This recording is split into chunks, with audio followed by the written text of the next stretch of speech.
Your business, your future. From BNN Business News Network, Canada's best legal affairs program, Strictly Legal, with your host, Michael Cochran. Hi, welcome to Strictly Legal. Tonight, we want to make sure that you have a very safe Christmas, a very safe New Year's Eve, and everything in between. We're going to talk about social host liability, and this is how to have a party and make sure that you don't get sued by somebody who's driving home and has an accident and injures somebody else on the way.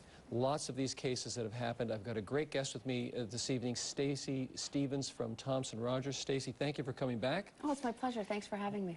Stacey, you may remember, was on the show a few weeks ago. We were talking about the adoption laws, and we may, if we have time tonight, update you on what happened with that. But before we do anything else, I just want to say thank you to all those people who showed up at my book signing on Monday night at Books for Business here in downtown Toronto. We had a lot of fun there. Met a lot of viewers, signed a lot of books, and Books for Business did a great job hosting it, and I want to say a special thanks to them. That's a terrific bookstore that's right downtown. On camera there right now is Dan Ferroni, former football player with the Toronto Argonauts. He showed up. Ron Hughes there from furniture supplier in Toronto. That was a lot of fun. Thanks for coming out. Anyways, we're going to go to commercial right now. We come back, Stacey and I are going to be talking about social host liability. How do you have a party in your home or in your office and not get sued by somebody who has an accident on the way home? Stay with us.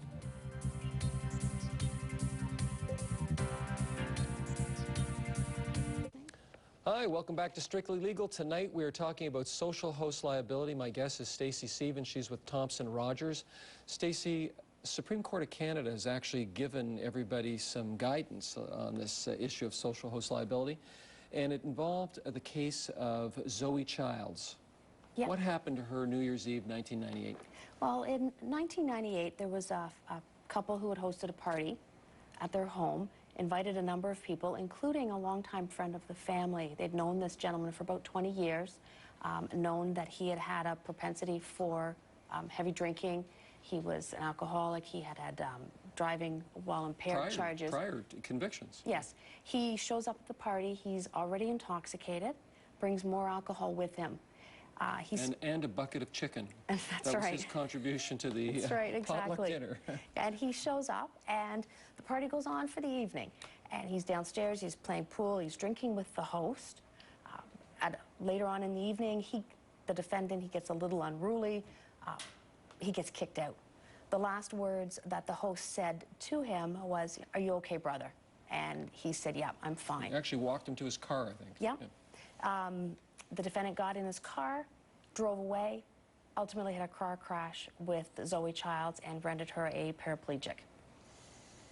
So she takes her case all the way to the Supreme Court of Canada because the guy who was driving the car, the Desormeaux who smashed into her, killed her boyfriend. She's a quadriplegic. Yeah. She sues him, but big deal, he has no insurance. That's right. So she turns around and sues the hosts of the potluck dinner, bring your own bottle party. Yep. That goes to the Supreme Court of Canada, and what do they tell us for people who throw parties? They have not necessarily closed the door on social host liability. What they did say was that in this circumstance, because the homeowners there was no evidence to support the allegation that the homeowners actually knew in those circumstances that the defendant was impaired when he left the house. Now, it was a little different, though. The trial judge said that there were a lot of facts. The trial judge was prepared to nail the people who threw the party, saying, you knew about all the drinking, you knew this guy had these prior convictions, you knew that he would drink and drive, he didn't have insurance, he was a problem. Trial judge said they should be liable, but the Supreme Court of Canada said no liability for this particular couple because, and they get into this curious kind of discussion about personal autonomy.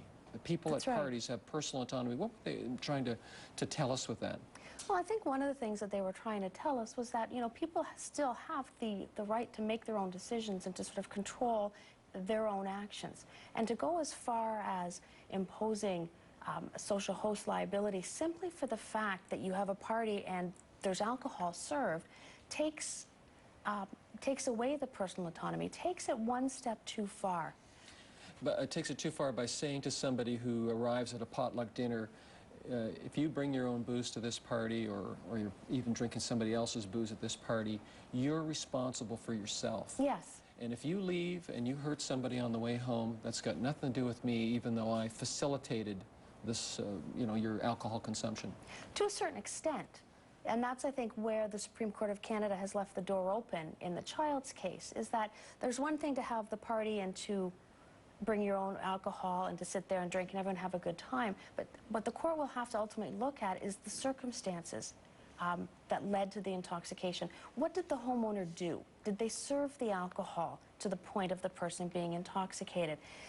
Was he visibly intoxicated when he arrived and the homeowners ignored that? It really becomes down to a question of fact as to what specific role the homeowner played. And in the child's case, although the trial judge made a number of findings of fact with respect to the defendant's history of drinking, with the relationship that he had with the homeowners, and with things that were going on at the party, such as they were playing pool together and drinking together, the one thing, there was no evidence to prove that on that night, at that time, the homeowners knew that the defendant was drunk. Right. Now, you said that the court left the door open a little bit. So they said in the case that if a different kind of fact situation comes to the court, they might be prepared to nail a social host, a homeowner who's throwing a party. What would it take for the Supreme Court of Canada to say that's the case that we're going to nail somebody on? Well, as I said, you know, it's a variety of factors, and they all seem to revolve around control and knowledge. And you have to ask yourself, what type of control did the host over the party? Did the host, have over the party? So they serve the alcohol. So you supply the alcohol. Right. You continue serving the alcohol until the person is visibly intoxicated. And you know they're drunk and you keep serving. And you know they're drunk, that's right, and you keep serving them. And then you let them leave. And then you have to, it raises the question as to, well, what steps should the host have taken? Is it enough to say, you look, hey, buddy, I don't think you should be leaving. You look a little drunk. You want me to call you a cab? Yeah, are you okay? Are you and okay? Say yes. Exactly. Do you say, you're not leaving, I have called you a cab? Right. So let's imagine somebody's watching right now and they're going to have a party over the Christmas holidays. We're going to have people over to our place. We're going to go to people's homes. They're going to have potluck dinners. New Year's Eve, Zoe Child's case was a New Year's Eve potluck dinner. If somebody was watching, what is the the bottom line message for them to know that as they get ready to have this party, what should they be doing to protect themselves? First and foremost, and I know it sounds an awful thing to say, but make sure that your homeowner's insurance, bodily injury portion of that